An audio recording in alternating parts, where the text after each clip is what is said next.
It's okay, no? Good evening, everybody. This evening I have the pleasure to introduce Tony Vidler, who is first and foremost, since yesterday, the second doctor from the Berlage and Delft University. Congratulations. But otherwise, he is, as you may know, one of the most important historian and art critics practicing today. Tony has held a number of positions in Princeton University, UCLA. He's actually an architect by training from Cambridge University and a Getty Scholar. And he's the author of a number of very important books like The Writings on the Walls or The Architectural Uncanny. And today we have him also in the capacity of contributor to this lecture series that we are hosting this term at the Institute on the subject of rethinking representation, which I think is probably a subject that he's well entitled to discuss. So without any more delay, welcome, and we hope to have a small discussion afterwards. Thank you.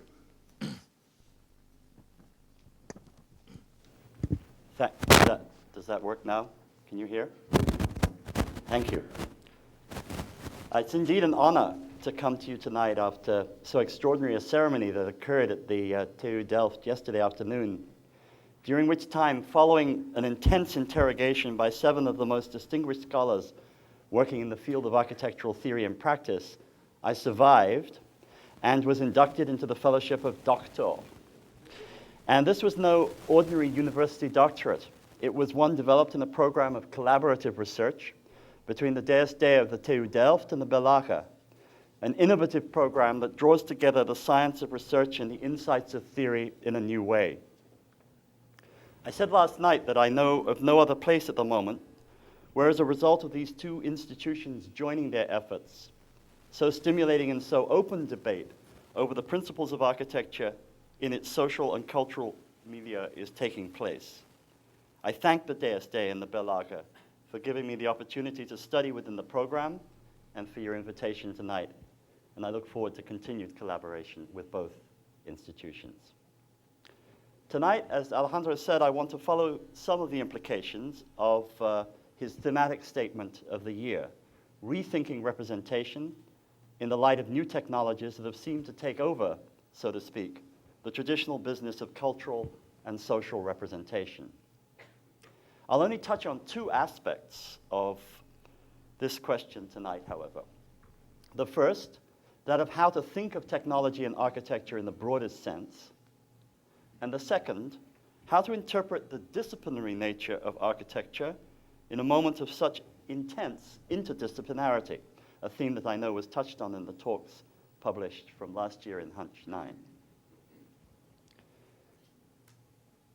As a historian, I will deal with the subject historically. There have been many attempts to domesticate objects and machines by assimilating them to the natural order of things.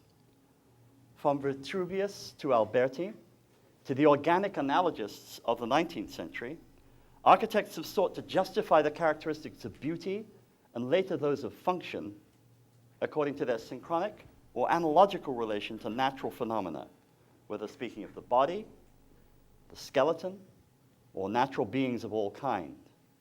The modern movement was hardly exempt from this effort. Le Corbusier's books are strewn with images of lungs and skeletons as the proper form and structure for cities and houses. And as we know, the work of architects like Friedrich Kiesler, who attempted to join the object and the subject through a complex relationship of vision and all the other senses in the vision machine. And we also know that Le Corbusier tried very hard to assimilate the iPods of his generation into the family of objects. This is a wonderful little device, which was a miniature recording device called the Mickey phone, that Le Corbusier seized on and advertised in his Almanach d'Architecture Moderne in 1925.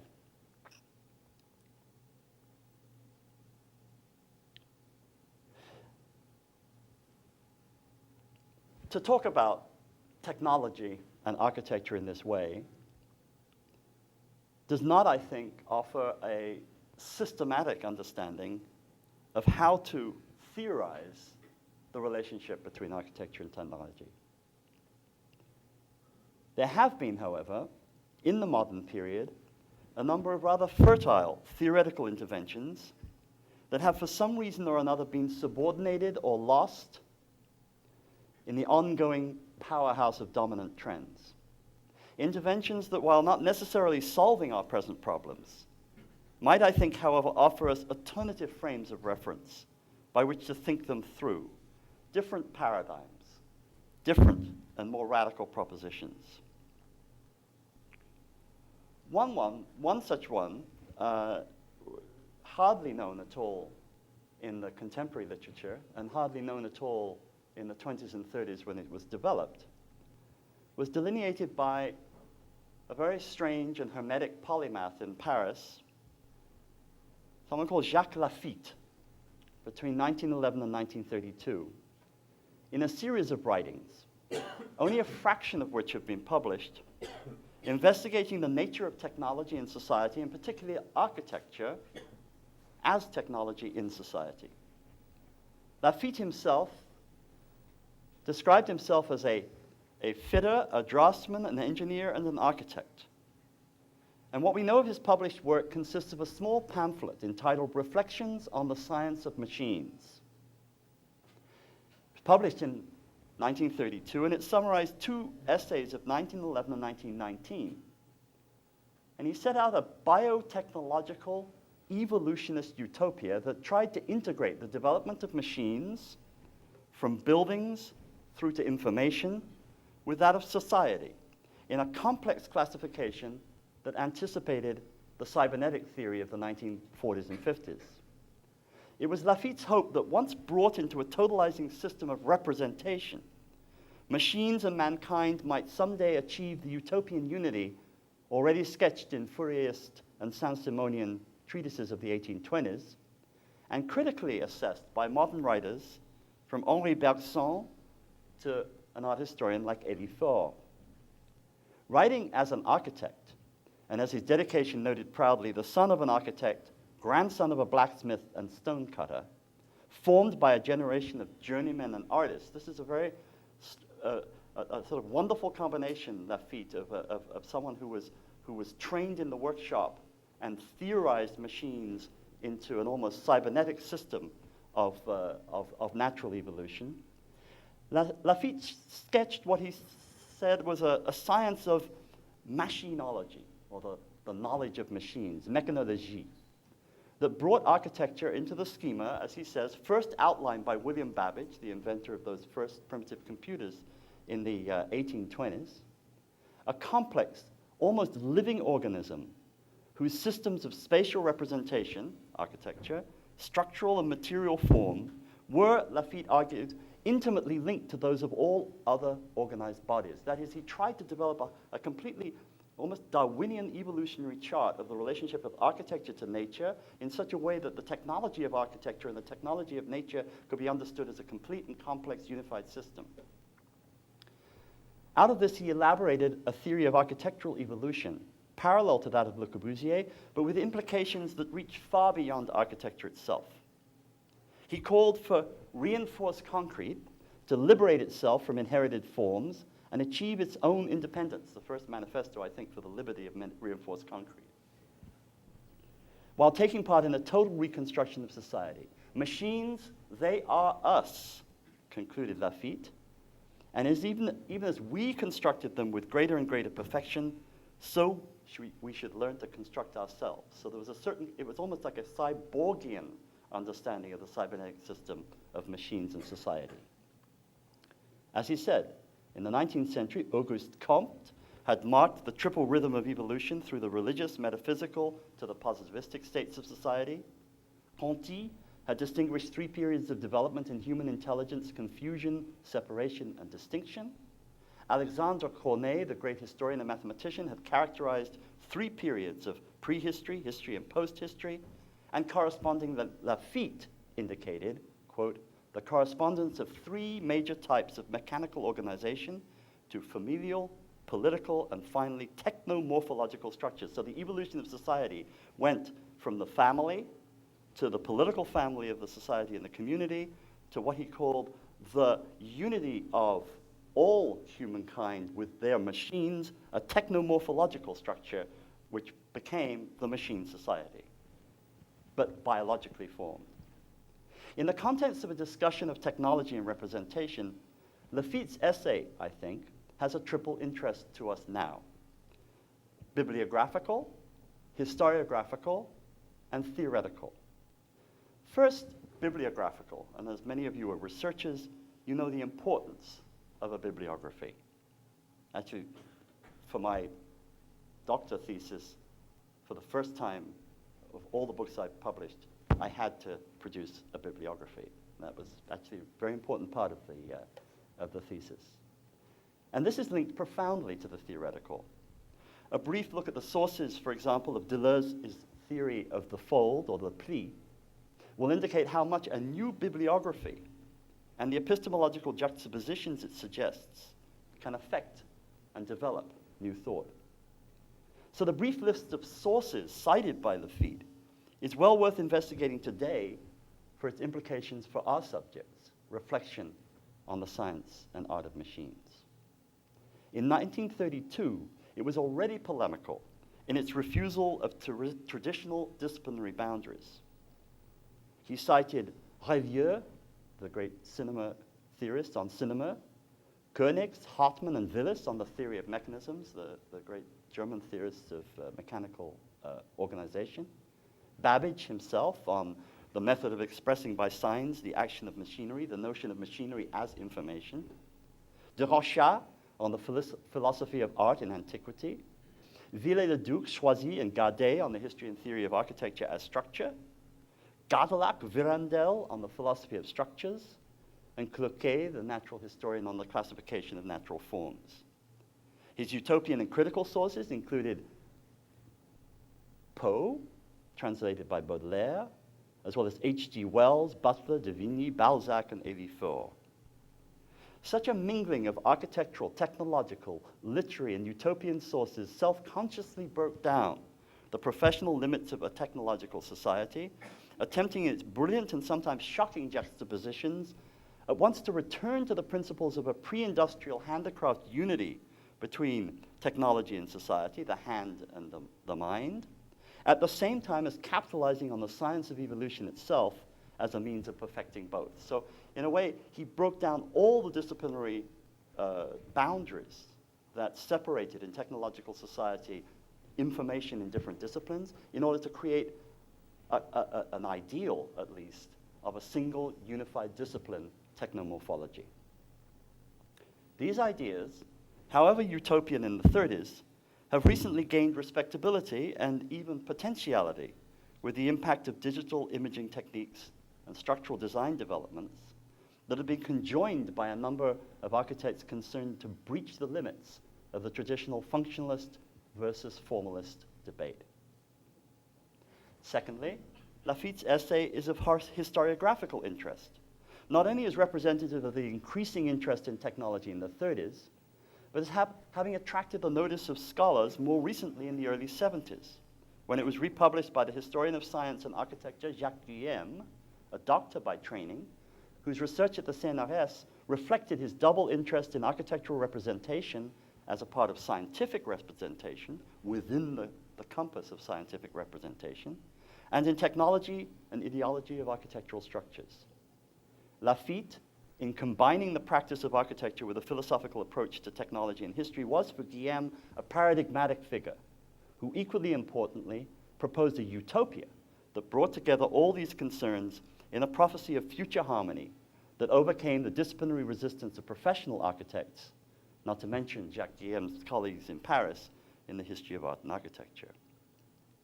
Thirdly, an essay such as Lafitte's while on one level entirely utopian and almost quaint in its attempt to join the social, the technological, and the natural as a single biologically driven science of technomorphology, is, like the work of another neo-finalist utopian philosopher, Raymond Rouillet, was for Deleuze, a way to break open the straitjackets of much contemporary thought on disciplinary expertise, representation, and pragmatic design.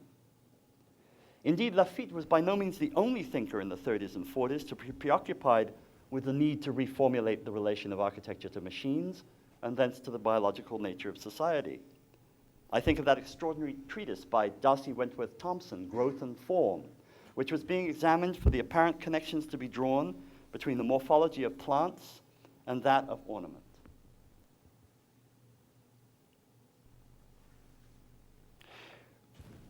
Oh, it's got to come back. It's coming back. It will come back. I promise. No, it's gone again. Come on. Come on. Oh, be nice. Please come. Oh, gee. Well, it's perfectly okay on the screen here. Okay. All right, we're fine. All right.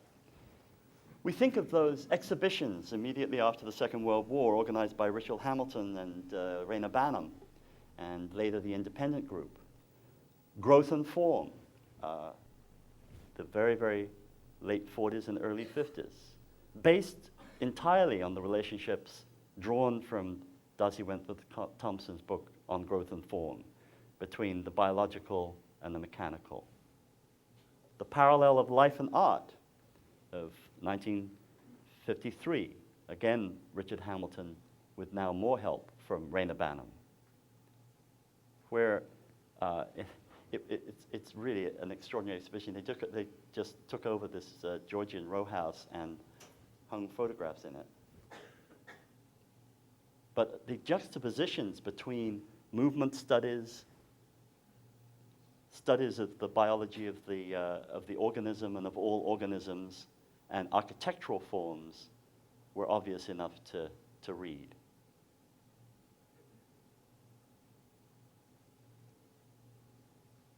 And there she is, saying that there is a connection to contemporary life too. Even the thumbprints and the palm prints and the prints of leaves. And the catalog is particularly interesting. I don't know whether some of you have studied this, but this is really one of the first attempts to talk about the relationship of the body and the machine, and therefore biology and architecture, life and art, or art as an extension and morphological continuum from life, in the X-ray to start with. But if you start to read the list of objects and the categorization of those objects in the exhibition, you begin to see the way in which, under a strict classification of anatomy, architecture, art, calligraphy, landscape, movement, nature, the primitives, scale of man, and so on and so forth, that you see the way in which these juxtapositions are, for the first time, brought together, because as they are moving through the exhibition in 3 dimensions, from the ceiling, from the wall, and around, and sometimes on the floor, there is an attempt to blur the boundaries of these different disciplinary organizations in order to make them work. Even the little transistor chip illustrating architecture gives you a sense of that interplay between the machine and the transistor chip, looking for all the world like a little robot or morph of a human figure, with the movement of the bird's wing, drawings from expressionist texts. And of course, This Is Tomorrow, which tried less theoretically and more polemically to bring together the machine and life in a kind of presupposition about the relationship between machines and life in a technological consumer society, which was, after all, a little bit of utopia in Europe at the end of the Second World War. This is the first poster that meets you as you go into the This Is Tomorrow exhibit, Robbie the robot carrying you off to another land. Actually, they actually had Robbie the robot introducing and opening the exhibition, which was rather a nice touch. I think he even shook hands with the Queen. And there, of course, is sort of Peter Smithson's resistance to and at the same time incorporation of the notion of This Is Tomorrow. This Is Tomorrow treated as this was yesterday, a kind of survival shelter for a post-apocalyptic explosion, and the question of what will the objects of technology and the objects of nature be in the far future tomorrow. As opposed to Richard Hamilton, who of course thought it was just great. That's a portrait of Richard Hamilton as he would have liked to be seen in the kind of semi-detached suburban villa with all the things around him that he would have liked to have been able to buy if he had been in the USA. Or Archigram. After all, the living city was a direct product of the intimations of the parallel of life and art, and the way in which the exhibition of Archigram, the way in which Archigram exhibited itself, was always to do with the interface of the computer city and the biological city.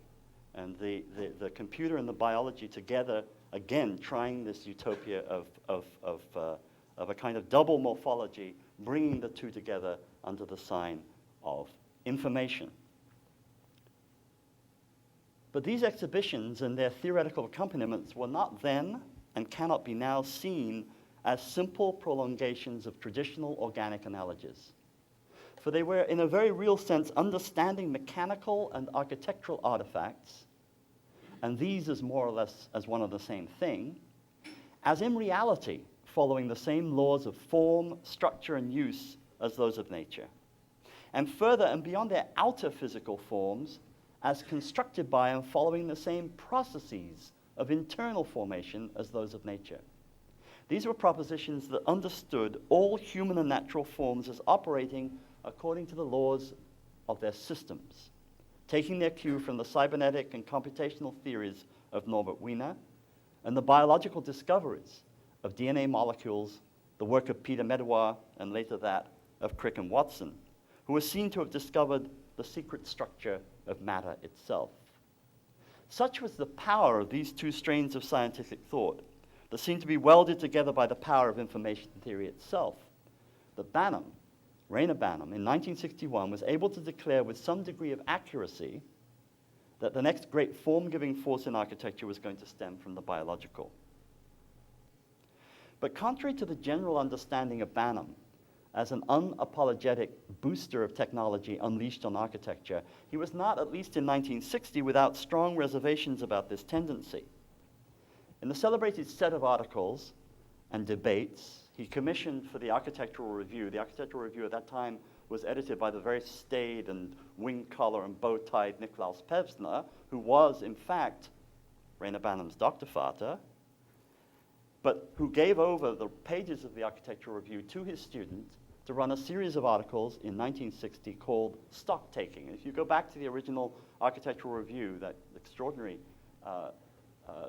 journal of architectural thought, theory, history, and criticism and published work that was the central repository of Anglo-Saxon thought in architecture during those years, you will find that in the staid pages of the Architectural Review, which were beautifully laid out in classical and contemporary classical typography, there emerge in every issue of 1961 bright yellow pages with big red headings called stock taking and various other kinds of things, all the way through, brilliantly interspersing, the traditional staid British thing with this radical yellow journalism which came from Banham.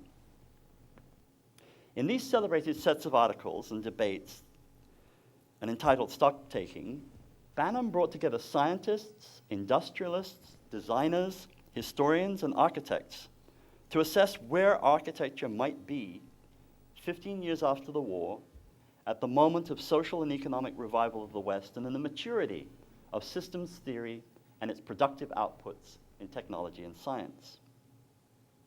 He opened the debate with a proposition that had the effect of undermining all the verities of architectural theory, at least as it was promulgated in the post-war British schools, as a kind of soft blend, and believe me, this is the kind of education I went through, a soft blend of towards a new architecture, but not too fast, and look back in nostalgia, but not too far.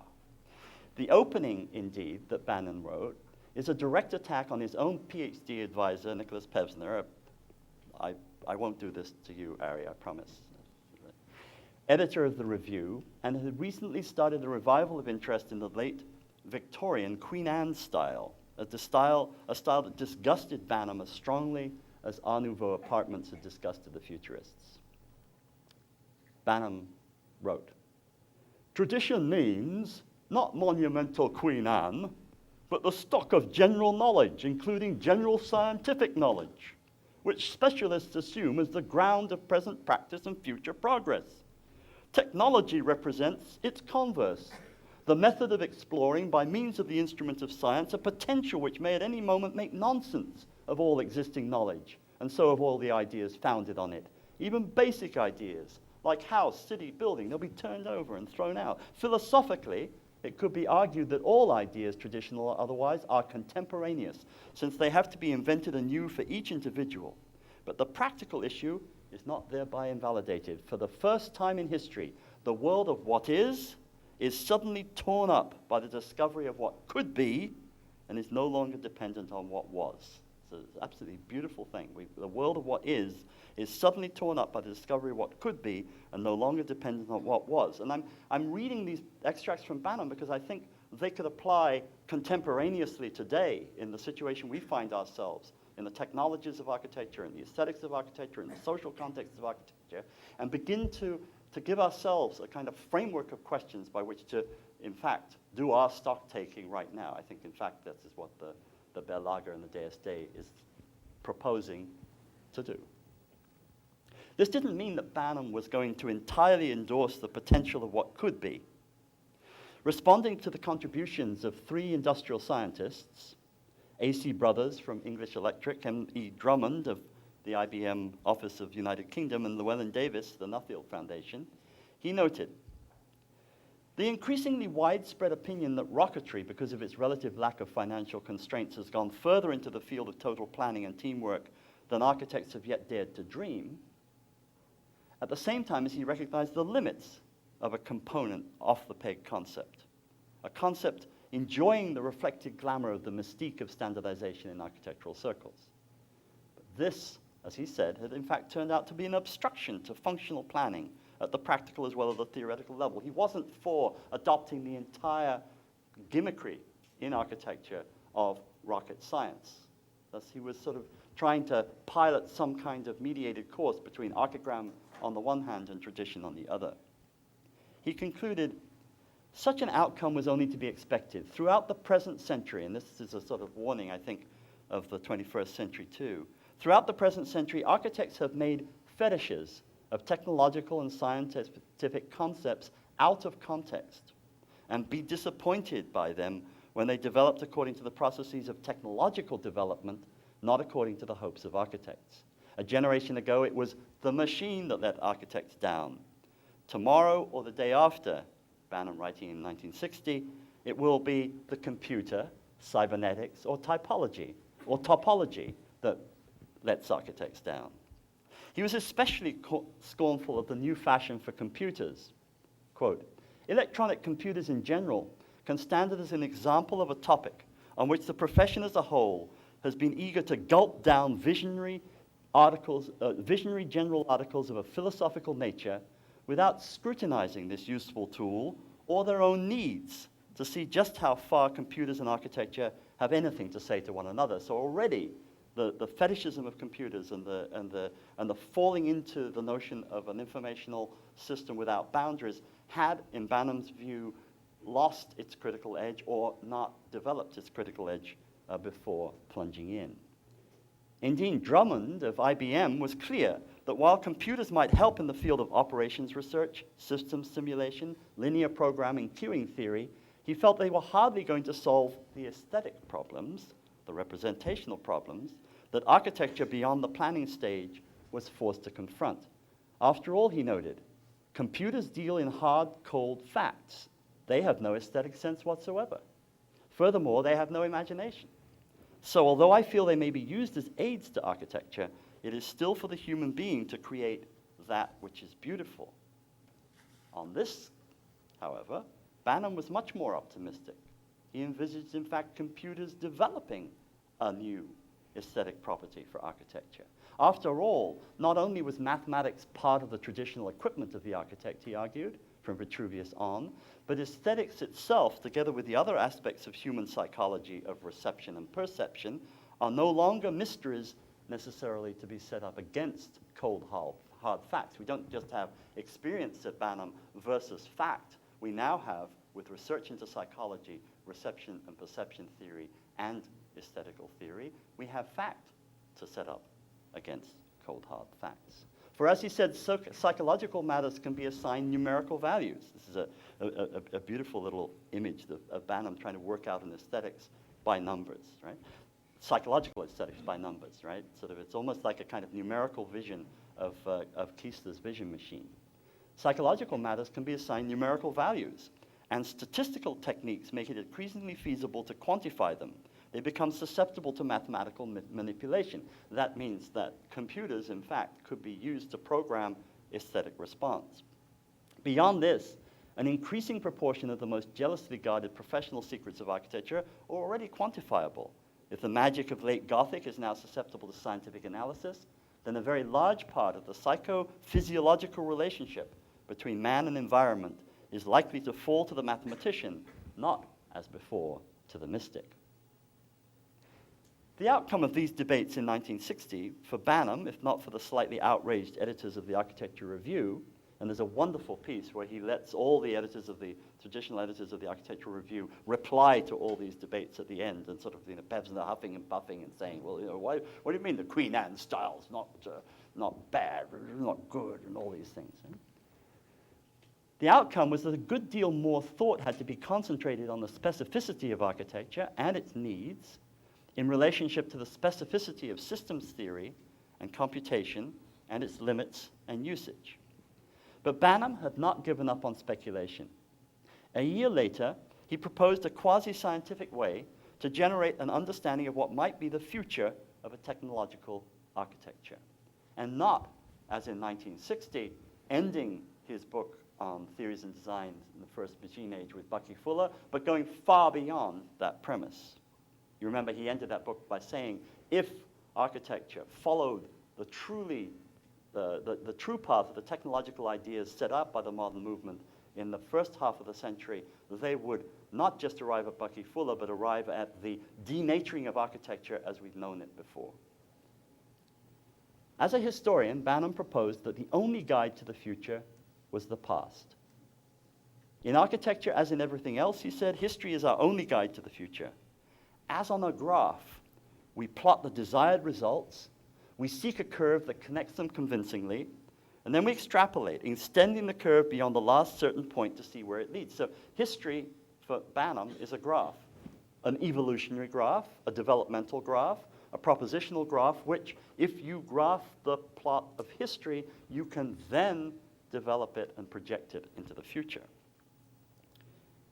He gave the example of modernism in Britain that had been ready to take off following Leatherby Voysey in 1900, but had been destroyed by 1905 by the action of the Edwardian establishment led by Lutyens. A modernism in ruins meant that Britain disappeared from modern architecture for 30 years.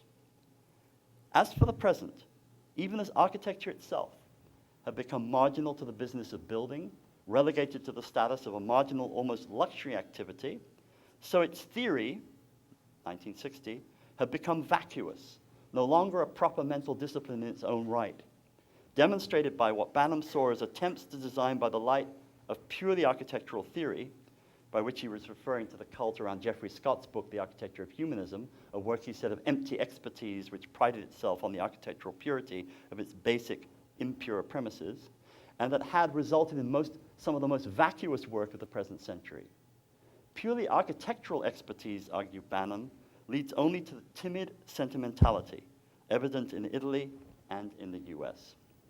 Only the Gioponte Pirelli building survived his scorn, a work which was good architecture in almost exactly the ratio that it's good advertising. That's your point, Alejandro, about the Gherkin in London, I think. The solution then was not to be found in architecture for Banham, but rather in an architecture restored to life through assimilation and conversion of the human sciences, especially biology. The new biology of Peter Medawar, Young, and Piri, whose work in chromosome chemistry would, Banham thought, make him the Einstein of biology, was the strongest paradigm going, and architecture would inevitably be forced to follow its lead. After all, Mihaly Nagy had in 1929 claimed the biological should be the guide in everything. But even here, Banham was cautious, and again on the grounds of aesthetics. He concluded, the human sciences will not become architecture unless a formal or visual means can be found to express them, represent them, as surely as the international style expressed the mechanistic aspirations of the masters of the 1920s. While the motive power will come from outside, that is, from biological science, ultimately for architecture, the formal convictions will have to come from inside. And this is a very important question to begin to study as to where we're gaining our exterior influences that transform the theory that we operate with, and where from inside architecture we can begin to construct a proper response and a representation of those particular influences.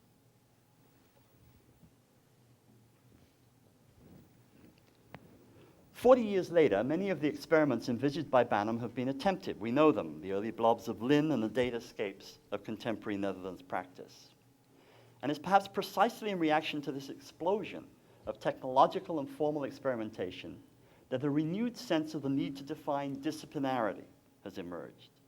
A call for expertise in the art and science of architecture, for pragmatism in the approach to problem solving, for a post-critical stance towards what used to be the pillar of the discipline, difficult form, a call for easy acceptance of already generated forms in favor of a content that may well be entirely and deliberately ignorant of form at all. What to make of this apparently paradoxical, contradictory set of aspirations?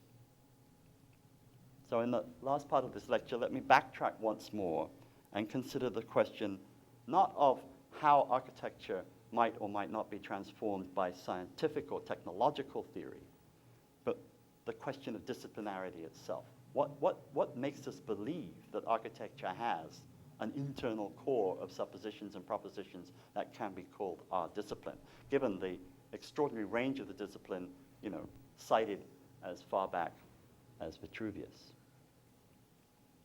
I think it's true to say, in the domain of the arts, that it was Gottfried Lessing, in the strict manner of Enlightenment classification, who first objected to the disease of interdisciplinarity, that he saw infecting the arts, as painting was compared to poetry, poetry to painting, sculpture to poetry, and so on.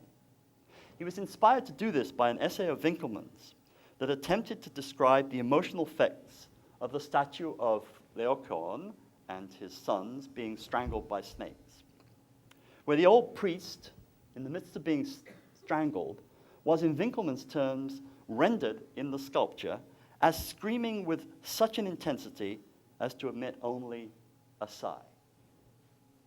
A sculpture emitting a sigh, said Lessing? Come on, sculptures can do a lot of things, but they can't speak. And moreover, they can't, because they're fixed in time and space, render narrative. Only poetry and prose, he says, as unfolding in time themselves, can tell stories in a truly motivated way. Here we have the first theory of a disciplinary order of representation. What can and cannot a particular disciplinary form of representation do? What can it and can't it represent? Temporal things can only be represented by temporal media. instant and momentary things can only be represented by fixed in time and space media. Attacking the fashion for the comparison and interpenetration of the arts and paintings and poetry, and stressing the special role of each art as it depended on its means of representation, poetry as a narrative form, painting as capturing of a moment, Lessing initiated with what Hubert Damisch has characterized a great cultural shock to the 18th century, a discussion that has continued to this day. What is it that is specific to each art, and what would it be if it corresponded to the media of that art? Lessing wrote, "Here's my reasoning. If it's true that the painter uses for his imitations means and signs different from those of poetry, that is to say, forms and colors extended in space, while poetry is served by articulated sounds that follow each other in time, if it is incontestable that signs should have a natural and simple relation with the object signified, sign and signified object, then signs that are juxtaposed can express only juxtaposed objects, in the same way that successive signs can only translate objects or their successive elements. Objects or their elements which are juxtaposed are called bodies. Thus, bodies with their evident characters are the objects proper to painting. Objects or their elements disposed in order of succession evoke, in the widest sense, actions.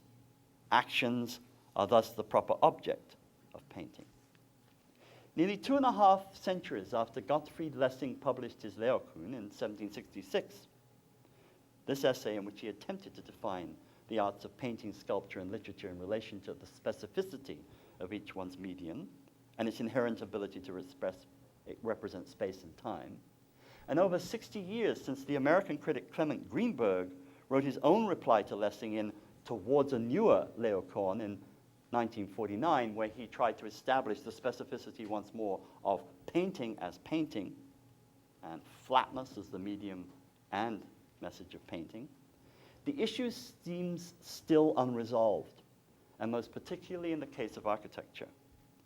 While Lessing didn't speak of architecture in his essay, the question has always hovered around this special case of the arts, bound as it is to an art that is not painting, sculpture, and not poetry or prose, but that never partakes of and participates all of the arts in question.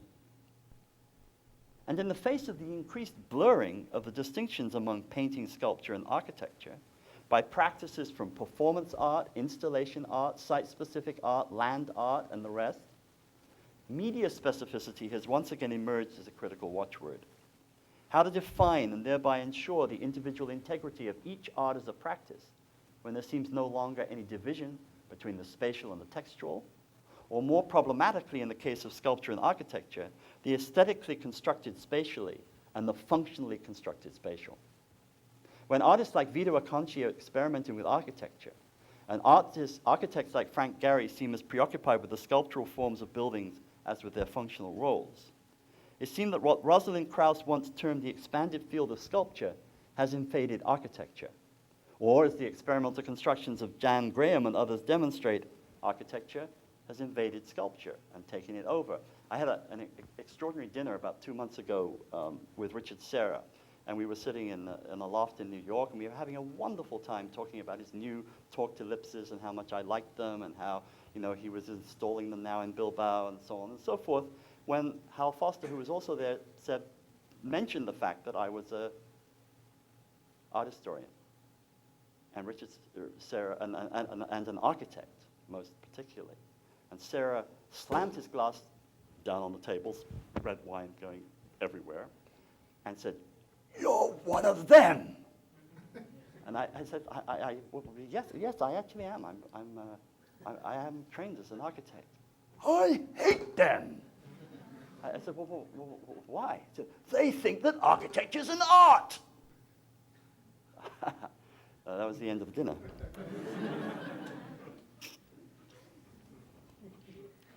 There still remains the suspicion that inherent in the kinds of use appropriate to each art, there is a fundamental distinction that goes beyond simple questions of function versus form, use versus uselessness. And as Kant intuited, such distinctions have been sought since the Enlightenment. In architecture, the question, was construed as a dual conflict between art and life. The philosopher and mathematician D'Alembert in the middle of the 18th century put the problem most concisely from architecture, and it's still the question that we have to face today. He defined architecture as merely the embellished mask of one of our greatest needs: rhetoric and need, rhetoric and grammar, rhetoric and structure, purity of function and need, and then the embellished mask, right? False premises, which translated signified the rhetorical cover for shelter. Since then, one might be able to see all the attempts to define the essence of architecture as struggles to reduce this dualism to a singularity. Thence the appeals to an architecture of purely metaphysical uplift. Ruskin saying the difference between architecture and building is that building bores us while we use it, and architecture uplifts it even if we can't. Or one of pure functionalism, Durand, Hannes Meyer, and all the shades of functionalist aesthetic, that is, reducing the architectural aesthetic, quote unquote, to a functional expression of itself. Each phase of modernism has juggled the equation according to its own standards of politics or aesthetics. Thus, function has been reduced to structural integrity or spatial economy, while metaphysics has been defined as spiritual uplift or sublime effect. Marx or Heidegger. Other more recent theories have posited the primacy of the program, the power of the sign, or the return to tradition.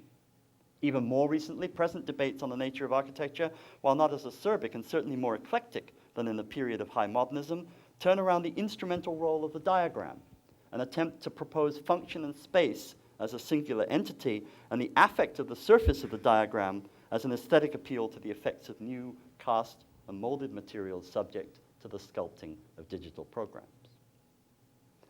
The real ambiguity, of course, between sculpture and architecture, the real ambiguity that Richard Serra and I were arguing about, or at least tried to argue about, emerged, of course, with the modernist adoption of abstraction as the formal language of both. If abstraction is the language, then architectural abstraction, sculptural abstraction, painterly abstraction, and the abstraction in the visual arts allow for an interpenetration between the two, which makes a fundamental ambiguity, which makes artists, obviously, very nervous.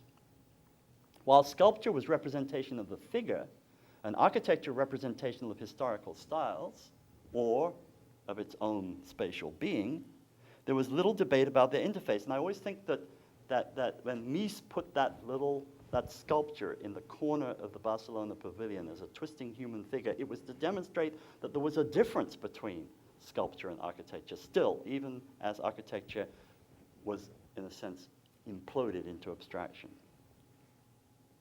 Until Rodin's merging of the surface of the door with the space of his sculptural forms, and until constructivism and neoplasticism determined that the abstract form and space would serve architecture, sculpture, painting, and the graphic arts equally.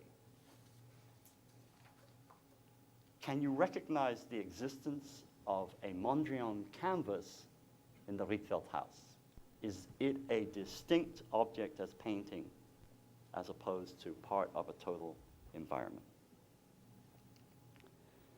This ambiguity has been present, at least in forced terms, since the 1960s, when it was equally possible to see Dan Graham taking his inspiration from architectural theory and practice, as it was to see Lou Kahn constructing a minimalist aesthetic akin to that developed by Judd and his peers. But with the current explosion and exploration of digital forms, common to the architecture of Gary and all his younger contemporaries, and to sculptors like Richard Serra, I said, the distinctions seem to have come to rest in a narrow territory of use versus usefulness. And in the end, the argument between myself and Richard Serra is that an art is that, it's the old Kantian definition, art is that which you can't use. Architecture is made for use. And I said, but aren't I using your talked ellipses by moving through the spatial structures that you construct for human occupation and experience? And he left the room. Such neo-Kantian terms that stem from the philosopher's celebrated separation between the arts of pure objective pleasure and those of social usefulness may well have been operative in moments when the social occupation and spatial experience of sculpture was a question of exterior perception. Now, with the installation of sculpture in the public realm as a spatial construction and the necessary occupation of, say, talked ellipses by the moving body as well as the perceiving eye, questions of use, as traditionally defined, are, I think, thrown into doubt. How to distinguish, for example, between the use of a public square as a spatial and recreational experience and that of the same square inhabited by Serre's tilted arc. Both would seem to occupy a realm at once defined as architectural and together make up a spatial entity very different from that one once provided by a freestanding sculptural figure at the center of the square. A tilted arc is at once sculptural and architectural, even as contemporary architects would hold that the exterior and interior forms of their buildings are equally both architectural and sculptural. Both in the end are experienced both haptically, by projection, and optically through vision. Both are equally imposing on and respondent to the body. Both fulfill a combination of experiential, aesthetic, and functional use. Here it might be useful to return to Rosalind Krauss's first exploration of sculpture's expanded field, of 1979. In this groundbreaking article, Krauss sets up a diagram of relations and distinctions that for the first time place the sculpture of the 60s in its relationship to other non-sculptural arts, landscape and architecture. Her argument, which is the beginning of a long trajectory of essays where Rosalind Krauss tries to actually define media specificity, her argument simplified ran as follows. Sculpture proper was in fact not a universal, but a specifically historical quality defined by its monumental and memorial characteristics. Sculpture ended at a certain point. It was defined by a point, that is, the body monumentally conceived. Its gradual loss of such specificity began, as I noted before, with Rodin's Gates of Hell, and was completed by modernism's abstraction and its final loss of sight. Modernist sculpture then, according to Krauss, was nomadic. It had no place. It was no longer the statue in the square. It could be anywhere. It set its own sight. By the 1950s, this avant-garde nomadism had itself run out, and sculpture began to explore domains that it was formerly not, developing itself into something that was not sculpture, but also not landscape and not architecture. These are the words that Rosalind Krauss puts together. These non-sites were then elaborated into more specific, not sculptural domains. Site constructions like Robert Smithson's partially buried woodshed, marked sites, combinations of landscape and not landscape, such as Smithson's spiral jetty and Michael Heiser's double negative, and axiomatic structures, combinations of architecture and not architecture, such as the work of Richard Serra, Robert Irwin, and others. Now, Richard Serra would say that his work is not architecture, but when Rosalind Krauss is characterizing it as not architecture, she means it's both and architecture and not architecture. It's this last category that conjoins architecture and its opposite that is of interest here. For as Krauss argues, quote, in every case of these axiomatic structures, there's some kind of intervention into real space, the real space of architecture. Sculpture, or not sculpture, invades the space of architecture, even as landscape is the space of the site of architecture. The possibility of mapping the axiomatic features of the architectural experience, the abstract conditions of openness and closure, onto the reality of a given space. We map architecture onto any space. If such holds true for the destiny of sculpture in its postmodernist field, might we not be able to construe a similarly expanded field for architecture in its pleasant exploratory condition? For it is true that both landscape and sculpture, or rather not landscape and not sculpture, have been emerging in the last decade as powerful metaphors, as powerful objects of construction to construe a new condition of architecture. Landscape as a mode of envisaging the continuum of the built and the natural, the building and the city, the site and the territory, and sculpture as a way of defining a new kind of monumentality, a monumentality of the informe, so to speak, that at once challenges the political connotations of the old monument and preserves a not monumental role for architecture nevertheless. For architecture following several decades of self-imposed autonomy, the neo-rationalist movements, has entered a greatly expanded field, whether we like it or not. Against neo-rationalism, pure language theory, and postmodern citation fever, architecture, like sculpture some decades earlier, has found new formal and programmatic inspiration in a host of disciplines and technologies, from landscape architecture to digital animation. Where former theorists attempted to identify single and essential bases for architecture, now multiplicity and plurality are celebrated as flows, networks, and maps replace grids, structures, and history. Where arguments once raised between Corbusian and Palladian sources, now Henri Bergson and Gilles Deleuze are studied for their anticipation of non-formal processes. Blobs, swarms, crystals, and webs proliferate as paradigms of built form, while software has replaced traditional means of representation with dynamic effect. Nearly 2.5 centuries after Gottfried Lessing inaugurated the search for medium specificity in his Laocoon, and more than 50 years after Greenberg articulated a self-reflexive definition of painting and sculpture in the modern field, the boundary lines of architecture are still, and more than ever, unresolved. And yet, underlying the new formal experimentation is, I think, a serious attempt to reconstrue the foundations of the discipline, not so much in singular terms, but in broader concepts that acknowledge an expanded field.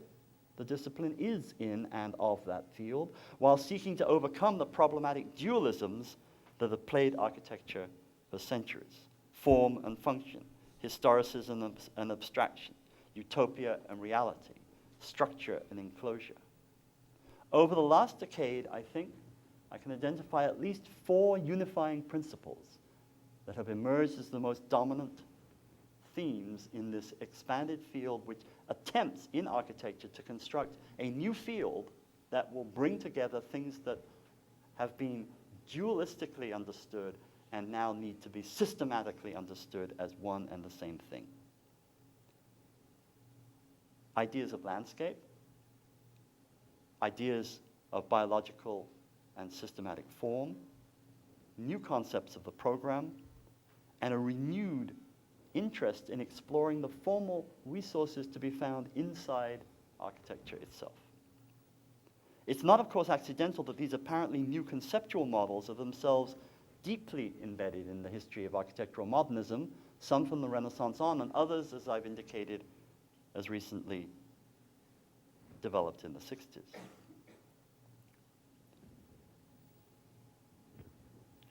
One,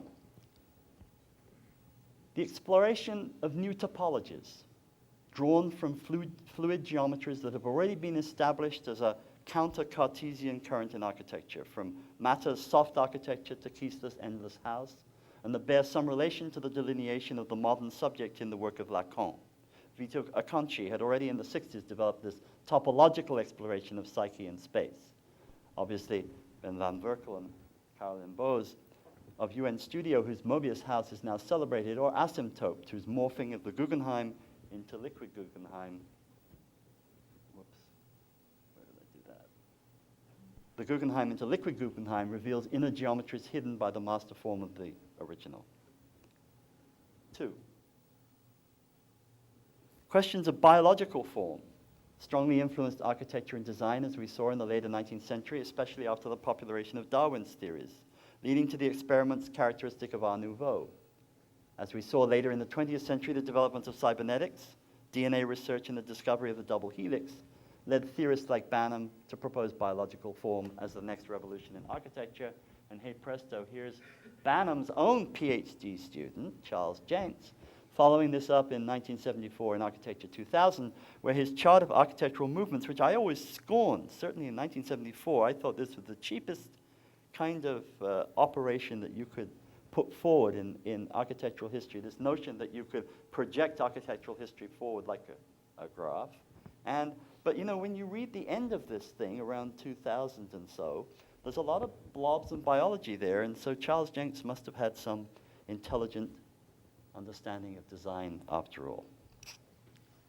Contemporary architects like Greg Lynn have built on these theories, and using the techniques pioneered by animation software have developed this new repertoire of form.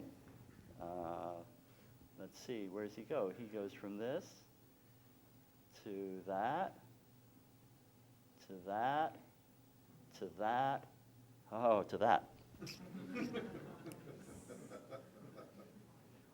Reinventing the strawberry.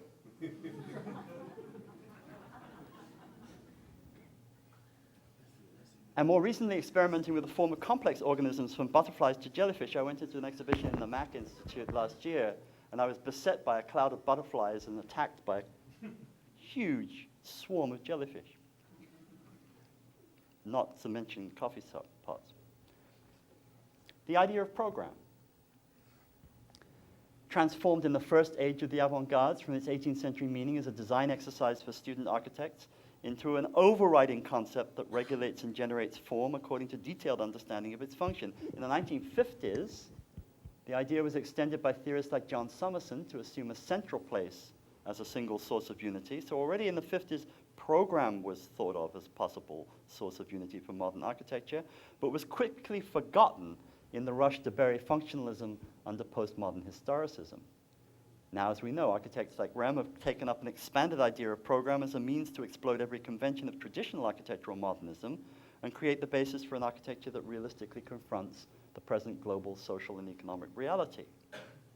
We have topological form, biological analogy, program, and the internal exploration of architectural form, the search for a language of architecture that's not applied, so to speak, from the outside, but rather developed out of the constituents of its own traditional geometries, a kind of formalist lessing, which has its distinguished roots in avant-garde modernism, and especially in interpretation of abstract art from Mondrian and Van Doesburg through to Peter Eisenman, who you heard a couple of weeks ago, who has himself expanded his precedence by transforming architects like Turagni and later Palladio and Borromini into Eisenman. These paradigms, however apparently different on the surface and hotly debated among their protagonists, presumably in search of fame, are nevertheless joined by their common reliance on a device that they have each called in different ways a diagram. At once a way of working, an attempt to go beyond the binary concepts of modernism in order to frame a new field of action for architecture that subsumes form and function within a matrix of information and its animation. And I have to say, in terms of diagram here, I'm not fetishizing the word as it has been fetishized recently, but I'm trying to understand all the kinds of informational iterations that we can generate formally as diagrams. I'm also trying to understand the precipitation of those forms in material form as diagrams. The word diagram has become a little bit of a magic word in the United States, something like the word type became in the 70s, the word postmodern in the 80s, and the word blob in the 90s. Everyone is doing the diagram.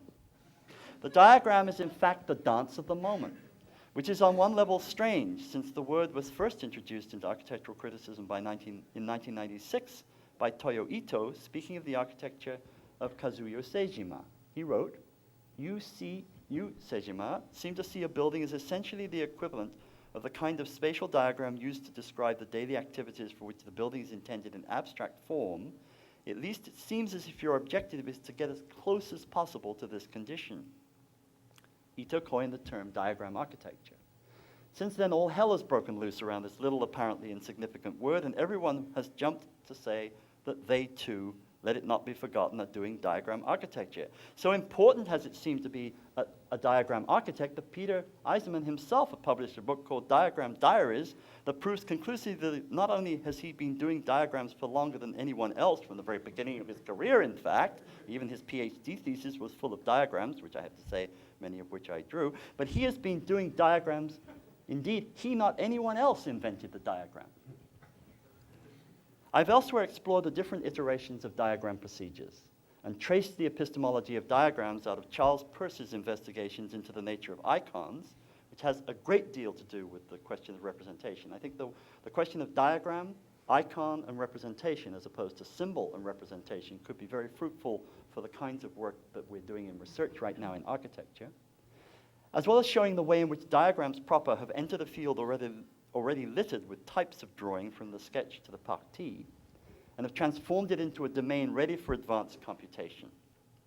For as deployed by landscapists, bioblobists, programmatic ironists, and autonomistic formalists, the diagram can be formulated as a ready way to access and motivate the iteration of architecture through digital means. This diagram might take the form of maps, reframed and abstracted through different types of information about the ground. It might incorporate topologies drawn from natural structures, from skins to DNA. It might bring together in a single composite form a range of information from the technical to the social, hitherto impossible to synthesize in the traditional partie. It might allow for the complex exploration of layered forms taken from the analysis of sites, buildings, or objects in order to produce new form. In terms that echo Krauss's sculptural field, then, we may find combinations of architecture and landscape, architecture and biology, architecture and program, architecture and architecture, producing new versions of the not landscape and the not sculpture that is nonetheless not exactly architecture, or at least not exactly architecture as we've experienced architecture up to the present. Now, in recognizing the now familiar digital technologies of iteration, this expanded field is, as many critics have noted, confronting technologies that have been all too subservient to the software aesthetic that arrives with every new program, whether AutoCAD or Rhino or Maya. You know, when you go to a jury in some architectural schools in the United States, all of which is produced on very large plotting machines in sort of various tones of gray, looking all the world like the same, without a single plan, a single section, a single technological diagram, but everything looking like Maya. I don't mean M-E-I-E-R, I mean M-A-Y-A. Then you begin to believe that software itself has such a dominating aesthetic that the iteration by, you want to go back to actually drawing something by hand. At the same time, these programs open themselves to the accusation of being new dogmas, utopian totalizers, or apolitical formalists. Nevertheless, I feel that they represent more simply a moment in the experimental exploration of languages and techniques that, if intelligently deployed, and I still do believe in intelligent design in architecture, if not in the biological world, if intelligently deployed, could, and sometimes already have, posed critical responses to questions placed on the agenda by modernism, but not yet satisfactorily answered, in either political or architectural terms. Here's a series of questions I think would be worth analyzing with the kinds of data, formal, technological, social, political, and environmental, that we need to analyze them in a common model, a common systems model that, if we're lucky, can be iterated digitally. The housing question. I don't know a single school of architecture in the United States right now, which is a great contrast to Europe, but certainly in the United States, there's not a single school of architecture that concentrates on housing. Housing, in fact, can be found only in one or two schools as one program in one semester in 5 years. It's absolutely incredibly tragic. The housing question that still haunts architecture and development on a global scale. The question of density, raised by population explosions and land scarcity. The ecological crisis in resources and modes of conservation that, with radical shifts in climate and diminishing energy sources, poses more fundamental problems for architecture than those addressed by developments in materials and green building alone. New demands, not fully confronting former modernities, include the full use of modeling techniques for assimilating, integrating, and ultimately forming data of all kinds, so that the consequences of programmatic decisions might be evaluated in terms of design alternatives. These alternatives do not simply appear as random choices among beautiful surfaces or shaped blobs. Rather, they should take place as arguments in form that propose political, social, and technological interventions and in turn imply a critique of business as usual. In sum, this new modernity should continue to address the question of the present with an avant-garde imagination, which is why at this moment, and we can discuss this later, I'm writing a book on utopia and its necessity. But now with the wisdom of hindsight and a truly historical understanding of the modern, its failures, its mistakes, and its buried potentialities. It is perhaps not too much an exaggeration to state that this expanded field for architecture owes greatly to the previous expansion of the sculptural field, from sculpture to landscape to architecture. Thus, the potential exists in a way that Lafitte and Banham could only imagine for the spatial arts now to come together in their superimposed expanded fields, less in order to blur distinctions or erode purity than to construct new versions of operative form that for the first time may constitute a truly ecological aesthetics. We can discuss. Thank you.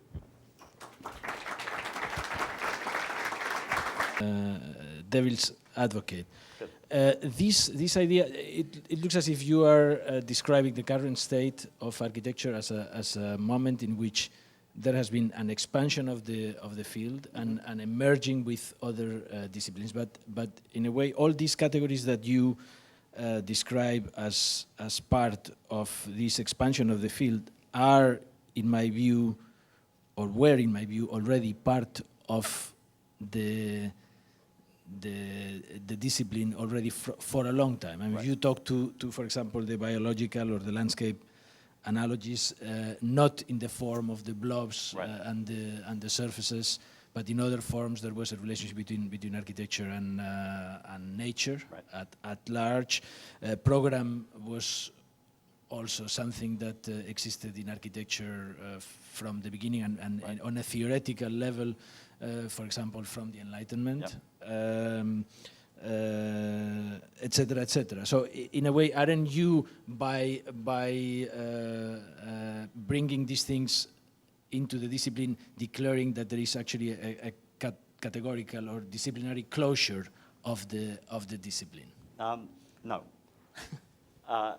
What I'm arguing is that these things, of course, I mean, you can read Vitruvius. They're all there, the composition of the soil, the working of machines, the organization of waters, the mixing of lime, the astrological maps, the augurs that cite the city. All these things are and were in architecture.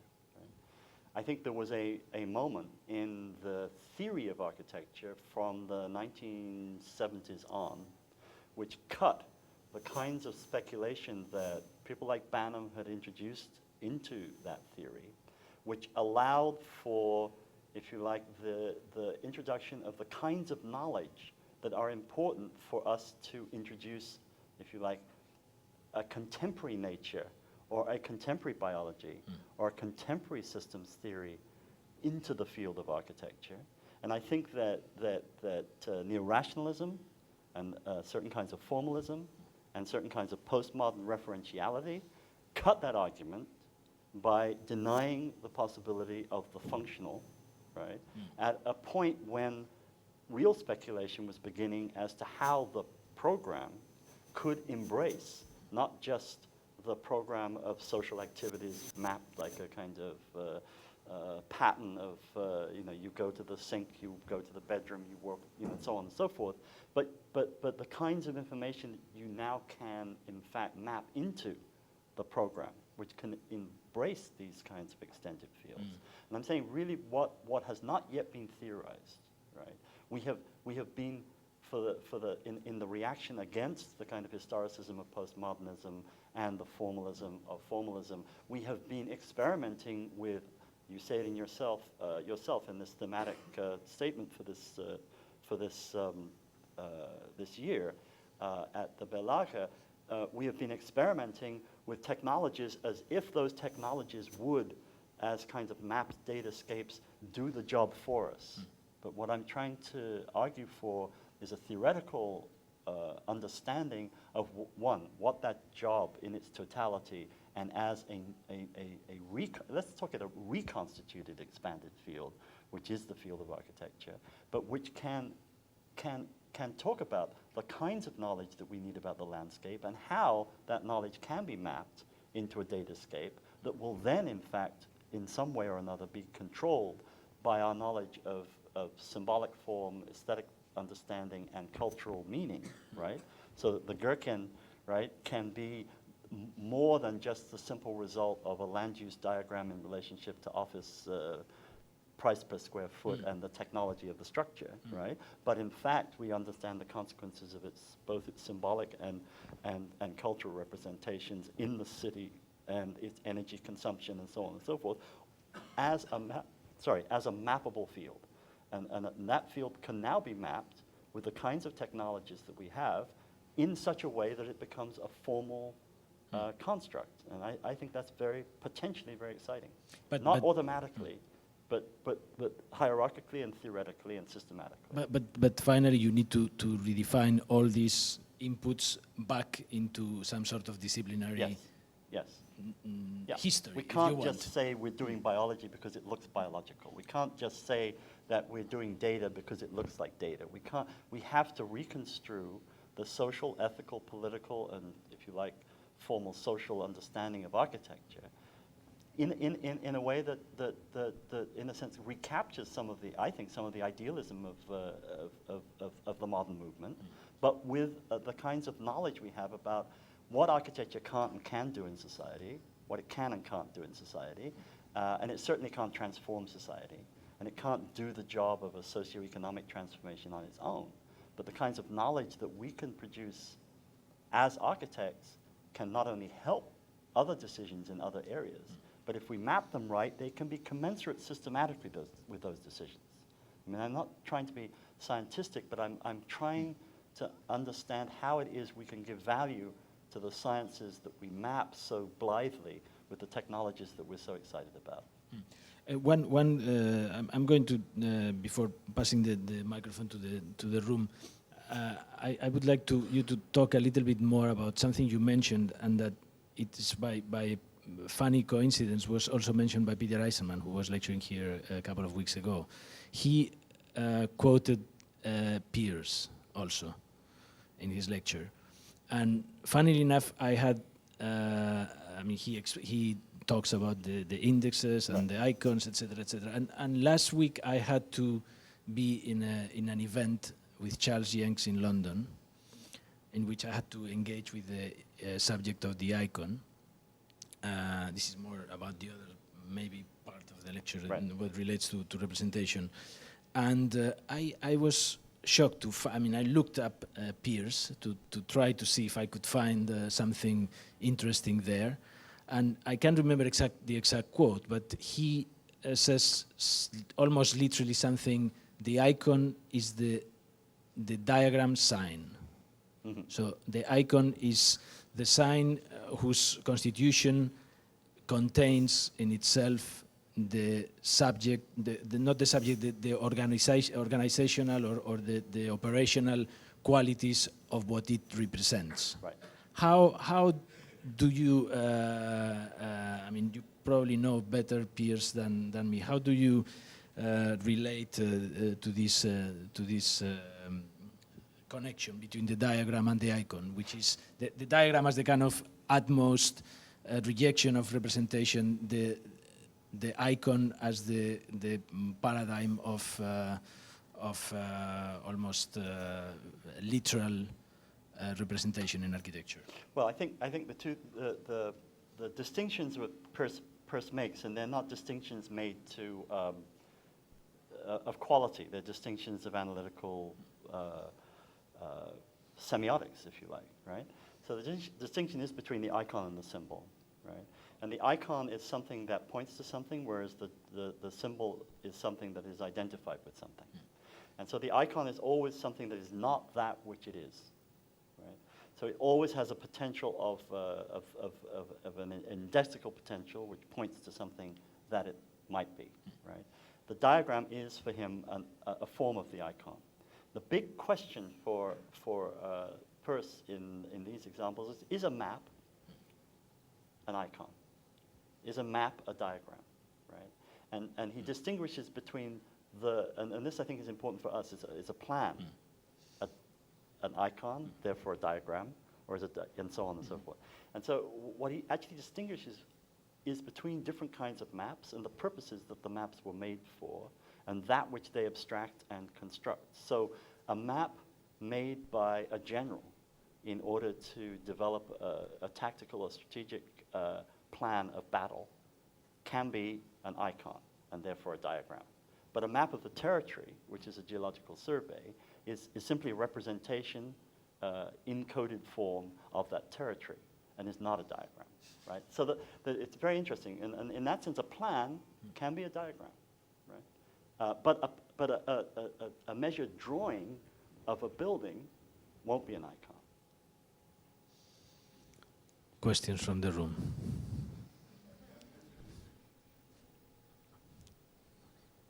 I think everybody, Michael is here to...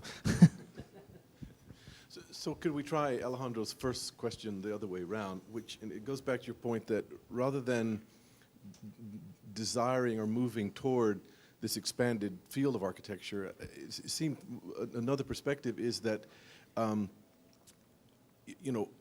against architecture's attempt to expand itself, to interact with other disciplines, to hybridize in various ways, a market-driven sort of perceptual system, and then, as you said, a kind of software-driven representational system, has, it seems to me, eradicated eradicated most of the specificity in a far more efficient and radical way than kind of conscious attempts to expand the field. So it seems to me, and it's partially a question and maybe partially an observation, that we have to remember that as well as making objects and making things, there's another dimension of architecture which is framing the thing as architecture. In other words, maybe what needs expanding is not the kinds of objects we make, but rather the kinds of frames with which we constitute something as architecture or not. So Richard Serra's sculpture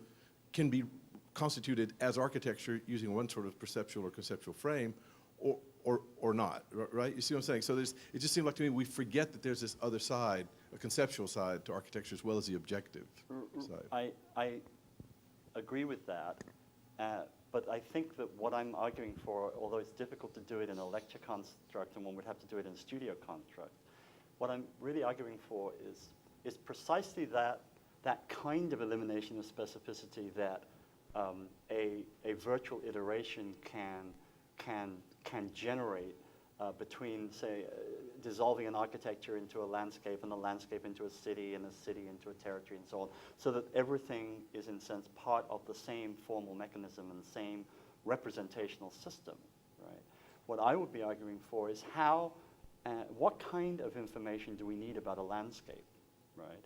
Which is not the kind of information that we need about a shelter in the landscape, which is not the kind of information that we need about a shelter in a city in a landscape, but which joins them in a systematic chain of specificities, so that materially, when the virtual diagram, right, is materialized, there is a certain distinction to be drawn between that which is, controlled nature, that which is controlled environment, and that which is the intersection of the two. And I think that in a way, intuitively, architecture has always done that. But I think that what we now have is a set of rather serious problematics guided by information, which is to do with climate, which is to do with conservation and the dealing of materials on an almost global scale of holding the natural structure of that which produces materials for our environment together, which demands rather sophisticated mapping in terms of knowledge, right? Not just data, but knowledge. How do we turn the data, right, which we can map nicely, and it makes beautiful diagrams, and the diagrams become forms, and the forms become kind of virtual buildings, and we get analogies, right? How do we change data into knowledge, specifically knowledge that will allow us to draw specificities and connections in something that doesn't unify everything to be the same, but understands everything as part of a systematic whole.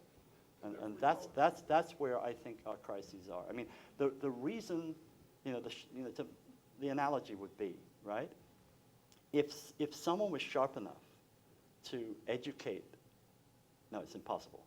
No, somebody can't be sharp enough to educate Bush. But if somebody had been sharp enough to educate Bush about the political economic consequences of not attending to the levees of New Orleans, right?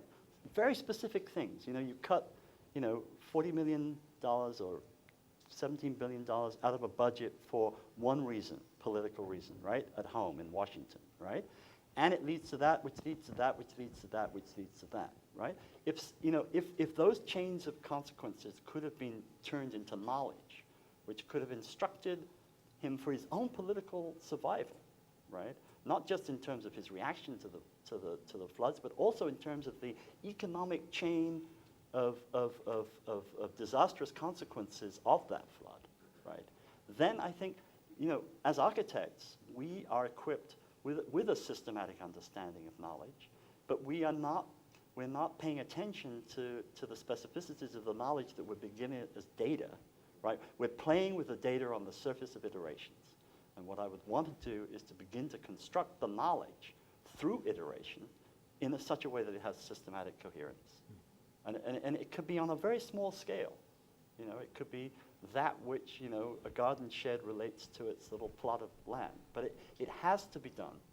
And we do it intuitively, but we cannot demonstrate the efficacy of our knowledge to protect that house, to construct that environment, to allow this to occur, to deal with these resources, unless we can demonstrate the systematic relationships of one thing to another.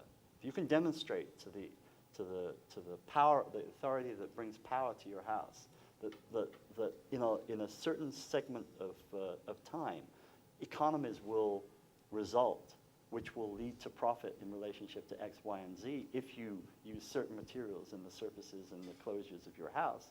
That's a systematic relationship that, as an architect, you should be able to demonstrate. And not just by putting, solar collectors on the roof. We have to have a much more coherent, the way in which green design is dealt with in the States is by a series of empirical one-step gestures, each of which either counters the other or does very little systematically to deal with environmental questions. So I think this is an important part of restructuring our education and also restructuring how we go about designing. I don't know how to do it, but I do think that we have to think value and data as knowledge and as system, and not as kind of positivistic. The value has to be driving it, and it has to be political and social. But, the smallest steps, right, as opposed to the big steps. That would be a new typology, the fourth one. Well, in principle, I feel very sympathetic to your project that you line out. But if you think it through in consequence, I mean, you are proposing the perfect map of the world, how it works. You mean a Borgesian one-to-one thing? Yeah. No. Obviously, there are certain. I'm only talking about that knowledge that we need to build, that knowledge that we need to choose and select. I'm not talking about mapping a world as a system. I'm talking about the constructed gesture of an architect, which is basically to construct shelter, right, in a landscape, which is an environment, right? What knowledge do we need not to screw up that piece of environment, not to draw from other environments and screw them up? I mean, I did a little exercise with my seminar last couple of weeks ago, and I got the students to trace the path from the titanium mine, right, to the roof of Bilbao, of that material, where it went in the world, how much energy was spent, how much money was spent, how much time was spent, how many lives were lost, and so on and so forth. What kind of work processes were necessary, where those work processes occurred, and that's a map of exploitation beyond belief. right? Of exploitation in the bad and the good sense, right? You exploit a resource, right? But if you actually look at any one of the materials that goes into any one of our buildings and draw that map, you know, from the forest to the window frame, right? And especially in a synthetic material, from the mine to the factory conditions you know, we have these beautiful buildings, but they wreak social havoc halfway across the world, right? So I think this is an important idea of system. You know, the idea of system is that not that our buildings are just little objects that we hone and place elegantly in a historic environment. They are, in fact, major operators in a world of capital exploitation. And we have to understand that. I mean, I don't know anyone, I don't have the equipment to teach that kind of course, but just that little test of where the titanium came from. And we have this wonderful vision, you know, and when Gary gives a lecture, it's wonderful. You know, you have the titanium, and out of the computer comes the design of the titanium, and then it can be cut by the computer, and then you have a completely seamless. But in that seamlessness, there's a lot of labor, there's a lot of energy, and there's a lot of destruction in order to construct that one roof. Doesn't make the roof bad or good. I'm talking about that we have to be conscious of in order to have knowledge of what we're doing. Thank you. May I add another one? Because, if you don't mind. No. You were using a couple of times the notion post-criticality, that the diagramming would be connected to a post-critical stance in design. But if I hear you talk right now, No, I'm against post-criticality. Yeah, I don't so think the word means a thing. I think it's an oxymoron. But didn't you use that word? Yeah, No. I said I did in fact use that word several times. I used that word as when I was trying to say what was not a good idea to do. Where do we go? Okay, sorry. Yeah.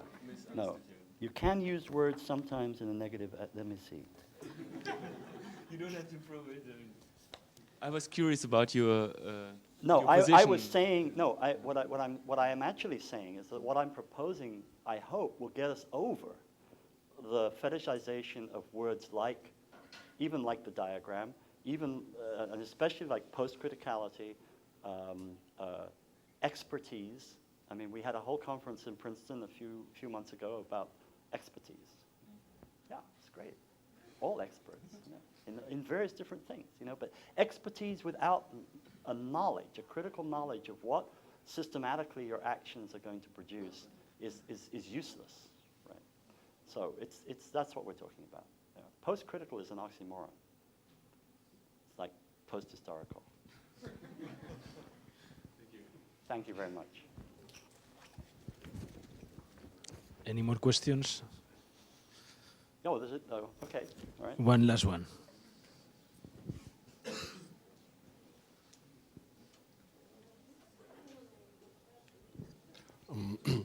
Well, if I understood you correctly, you were speaking, I think, very eloquently that we need to bring the idea of a diagram, which is the mapping of a kind of internal social life we're building, with our new ability, which comes from computers to a large extent, to map all kinds of external forces, routes, vectors, social, political, circulation of materials.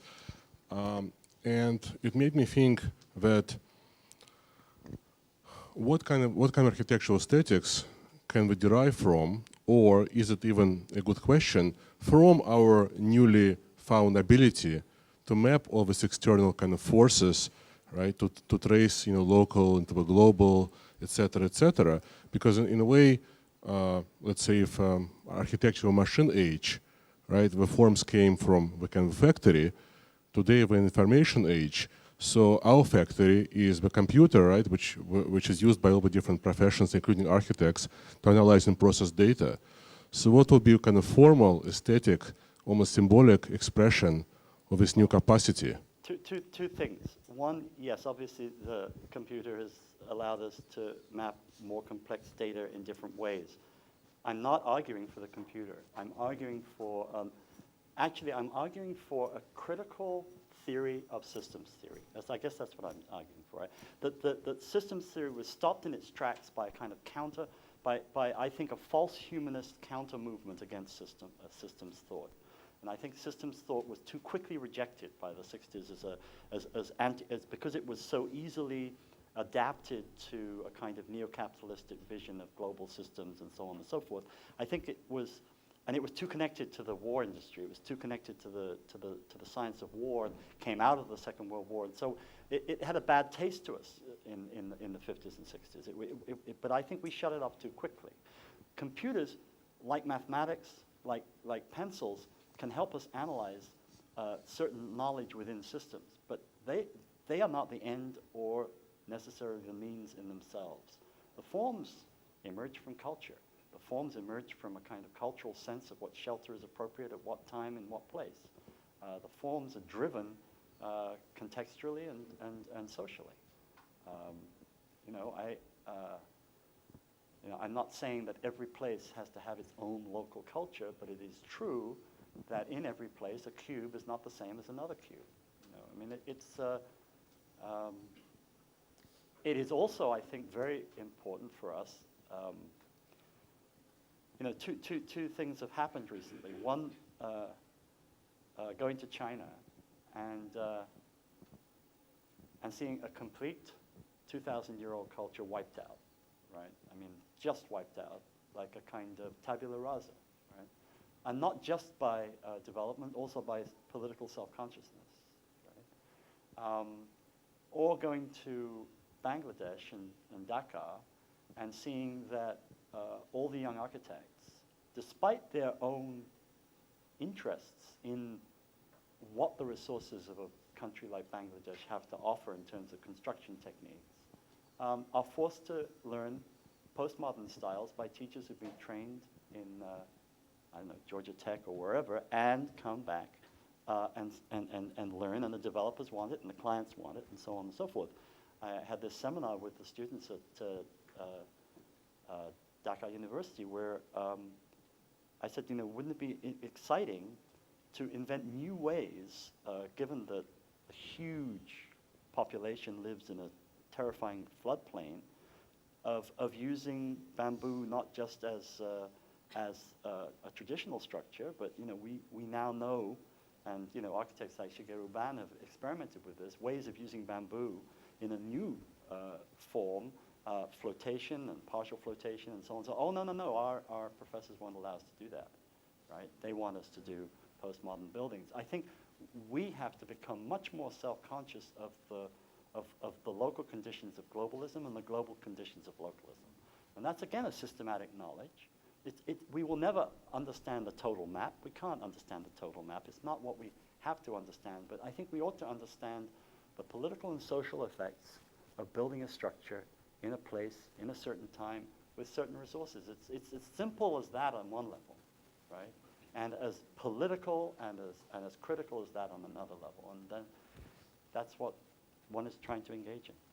Thank you. Thank you very much.